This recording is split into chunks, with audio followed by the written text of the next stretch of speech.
That's involved with the food which the European Union are forcing on us. The types of Yeah, chemicals. well, Americans are mostly forcing it, you know, the American companies, but with gene-modified food and things like that, and we do not know, and nobody knows what's going to happen, because they experiment on long range, and we don't know what happens in a year or 20 years. Just like we don't know what happens, except we start knowing now, what happens with mobile phones in 20 years. You know, they cause brain tumors and blindness and deafness and cancer and whatever. It's totally known. But it's experimentation on a long range. Do you think that those frequencies and those devices are specifically selected to test on us? Do you think they're changing the species, or trying to kill us, or change us, or whatever? Well, at least they're making us very sick. And since the goal that I have read of the elite, if I can use that word, is to diminish our population on planet Earth by at least 2/3, maybe even 5 billion. So that's very negative. Can you explore that more? I mean, we're facing this new disease which is coming out, the swine flu. Oh, that's just rubbish. I mean, that is really rubbish. You know, it's not the swine flu that's dangerous, it's the injections. Because it's supposedly, it's not only swine, but it is human virus mixed with swine virus, mixed with bird virus. And of course, behind the whole thing is to diminish world population, because it's very toxic, and to get milliards and milliards and milliards into the pockets of those who put them out. Rumsfeld is an owner also in one of the big drug companies. And since they want to diminish the population, so they start saying that children and pregnant women are the first ones. Eliminate the next generation. So you've been trying to alert certain governments about this? Not governments, but I have written information to Finland, because I don't think it's going to work. Because even if WHO... It has been tried before in the late 70s? With yes, 76 they had in the States the swine flu, and it was stopped, the injections, after 3 weeks, because so many people died or got Guillain-Barré syndrome, which is their neurology was destroyed.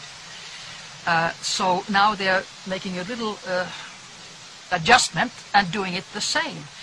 And before that, they have also made sure in the States that people don't get compensation for the damage in their health, because previously, 76, they had to pay big amounts. Like, you know, in the States their compensation is big when you destroy somebody's health. But now they have a law in the States that these companies are not liable, nothing in compensation, if the patient is killed or if the patient is sick for life. So they have really thought about it. So they can poison us and kill us and get away with it scot-free. That's right. So how is this happening? How are so many governments allowing this to just happen? Because they're not allowing it yet, because nobody has done anything yet. They are just having a scary program in the mass media. All mass media says, oh, it's going to be terrible. Now it's something, bang. It's a scary propaganda. And people get scared because they don't know.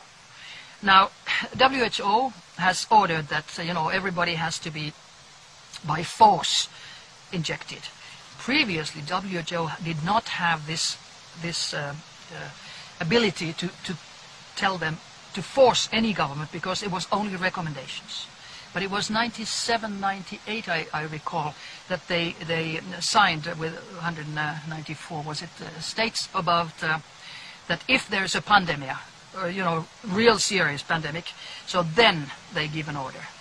Now, in the beginning already, in the beginning of June, WHO said pandemic 6, that's the highest.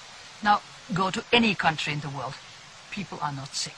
There are not millions in swine influenza. So this was just done to force people and prepare the governments to give injections by force. But it's not going to work. I don't think Norway is going to do it. So do you think the figures released by the World Health Organization are actually false? Or of course they are. Of course. But you have to remember, why do they do this? Always remember who benefits. Who benefits? They have been forced, in my mind, to do this. And by whom? Big Pharma. Big Pharma which is, you know, deals with the world population and the world money and all this. It's milliards. So what's the ultimate strategy, do you think, that's happening with this? What's their target? What's their intent? The target is to get rid of so many people as possible and to get as much money for them as possible. But I think they have calculated wrong this time, because already in the Bilderberger meeting, the 14th and 15th of May this year, 2009, in Hellas, there was almost a split when they were discussing this. And I can well imagine that people normally, you know, attending do not always agree with Mr. Kissinger's plan to eliminate a great deal of world population. And now, for instance, yesterday the Finnish government made a decision, changed laws, which is very interesting, changed laws that swine influenza is not anymore on the list of being a dangerous, serious, contaminating disease. And that means that, of course, then people have to pay for themselves. It's a money question too. But in my mind, of course, this is a legal question for the lawyers.